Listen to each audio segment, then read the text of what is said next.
देखिए सीटेट में सबसे ज्यादा बच्चे फेल क्यों होते हैं, इस बात को भी जानना आपके लिए बहुत जरूरी है।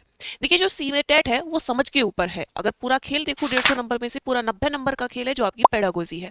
जो क्या मांगती है, जो समझ मांगती है कि आप अपनी समझ को बढ़ाइए। जैसे अगर मैं आपको एक एग्जांपल दूं, जीन पियाजे का दूं, आपने कॉन्सेप्ट पूरा पढ़ लिया और कहा कि बच्चे में सेंट्रेशन का गुण होना चाहिए, बच्चे में डिसेंट्रेशन का गुण होना चाहिए। जैसे सेंट्रेशन ये करता है, डिसेंट्रेशन ये करता है, लेकिन आप उसको बहुत सारे एग्जाम्पल्स देखिए, सेंट्रेशन क्या होता है, डिसेंट्रेशन क्या होता है।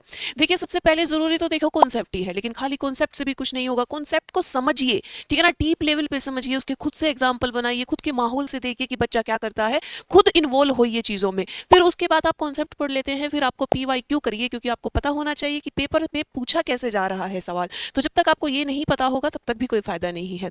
फिर बात आती है प्रैक्टिस की। देखिए पीवाईक्यू कर लिया, ठीक है, उससे भी हो जाता है। हर बच्चे की अलग अलग भिन्नताएं होती है, क्षमताएं अलग अलग होती है, उसी के अकॉर्डिंग होता है। अगर किसी बच्चे को 30 में से 20 से 25 मार्क्स चाहिए तो वो कॉन्सेप्ट और पीवाईक्यू कर सकता है।